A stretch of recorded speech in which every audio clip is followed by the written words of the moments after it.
Hello students, आज हम 10th class Hindi subject के पद्य भाग में सेकंड लेसन लक्ष्मण परशुराम संवाद का अध्ययन करेंगे। यह अंश तुलसीदास जी द्वारा रचित रामचरितमानस के बालकांड से लिया गया है। सीता स्वयंवर में जब श्री राम ने शिव धनुष भंग कर दिया तो परशुराम जी अत्यधिक क्रोधित होकर सभा में आ गए। वहाँ पर श्री राम, परशुराम और लक्ष्मण का संवाद होता है। लक्ष्मण के वचनों को सुनकर परशुराम जी अत्यधिक क्रोधित हो जाते हैं, लेकिन अंत में श्री राम के विनयशील वचनों को सुनकर परशुराम जी का क्रोध शांत हो जाता है। तो यही सब प्रसंग लक्ष्मण परशुराम संवाद में है। नाथ संबुधन भंज निहारा, होए ही क्यों एक दास तुम्हारा। संबुधनु अर्थात शिव धनुष, भंज निहारा अर्थात तोड़ना,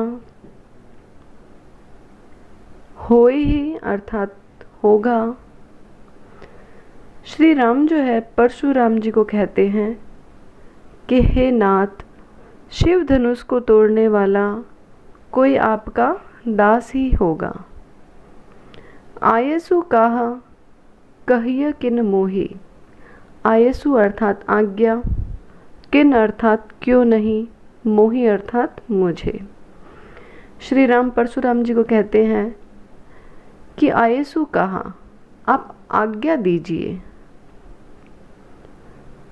कहिए किन मोही, आप मुझे क्यों नहीं कहते हैं। सुने रिसाई बोले मुनि को ही। श्री राम के वचनों को सुनकर रिसाई अर्थात क्रोधित होना, मुनि अर्थात परशुराम जी, तो श्री राम के वचनों को सुनकर परशुराम जी क्रोधित होकर बोले, सेवकु सूजो करे सेवकाई, अरि करनी करी करिय लड़ाई। सेवकु अर्थात सेवक, सेवकाई अर्थात सेवा, अरि अर्थात शत्रुता, लड़ाई अर्थात लड़ाई। सेवकु सोजो करे सेवकाई। परशुराम जी कहते हैं कि सेवक वही है जो सेवा करता है।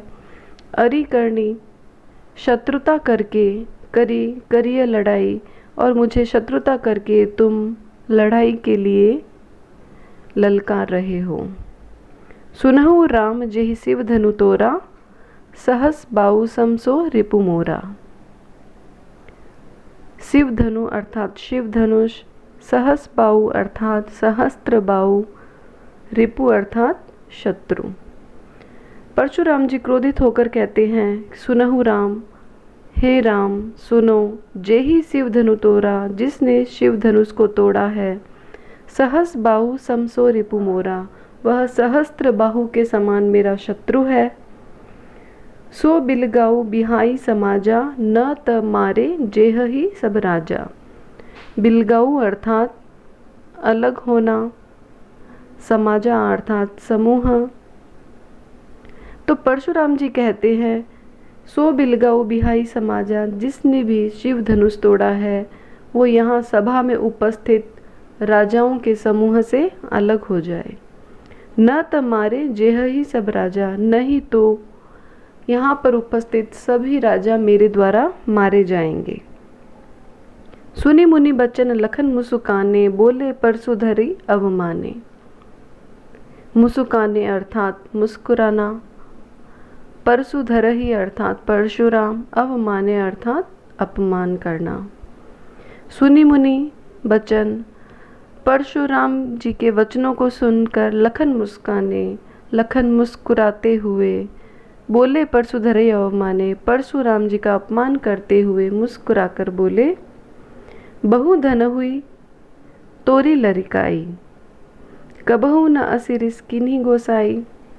धनु ही अर्थात छोटे धनुष, तोरी अर्थात तोड़ना, लरिकाई अर्थात बाल्यावस्था में या खेल खेल में, रिस अर्थात क्रोध, गोसाई अर्थात गोस्वामी या ऋषि मुनि।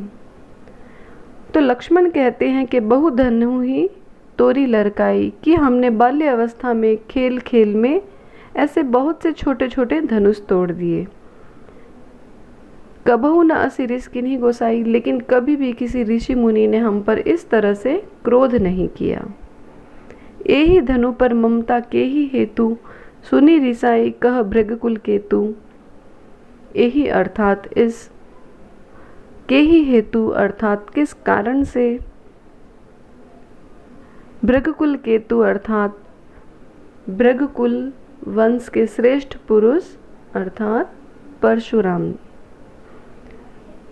तो लक्ष्मण परशुराम जी को कहते हैं कि यही धनु पर ममता के ही हेतु, कि इस धनुष पर आपकी इतनी ममता किस कारण से है। सुने रिचाए कह भृगकुल केतु। इस तरह से लक्ष्मण के वचनों को सुनकर परशुराम जी जो है क्रोधित होकर कहते हैं, रे नृप बालक काल बस बोलत तो ही न संभार।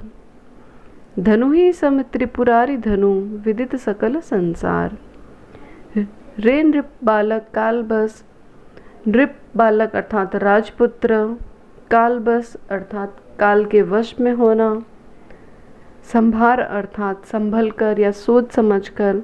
तो परशुराम जी कहते हैं कि हे राजपुत्र, तुम कालवश होकर इस तरह से बोल रहे हो, अर्थात तुम सोच समझकर नहीं बोल रहे। धनु ही सम त्रिपुरारी धनु विदित सकल संसार। धनु ही अर्थात शिव धनुष, सकल संसार अर्थात सारा संसार, विदित अर्थात जानता है। तो परशुराम जी कहते हैं कि यह शिव धनुष कोई सामान्य धनुष नहीं है, ये सारा संसार जानता है। यहाँ पर हम देखेंगे, आयसु काह कहिय किन मोही। काह कहिय किन, यहाँ पर क का वर्ण आवृत हो रहा है, तो यहाँ पे अनुप्रास अलंकार हो जाएगा। सेवकु सो जो करे सेवकाई, स वर्ण आवृत हो रहा है, यहाँ पर भी अनुप्रास अलंकार है। अरि करनी करी करिय लड़ाई, क वर्ण आवृत हो रहा है, तो यहाँ पर भी अनुप्रास अलंकार है। सहस बाहु समसो रिपु मोरा, यहाँ पर हमारे उपमा अलंकार है। उपमा अलंकार में उपमेय की उपमान से तुलना की जाती है, तो यहाँ पर सहस्त्र बाहु के समान तुलना की जा रही है, तो यहाँ पे उपमा अलंकार हो जाएगा।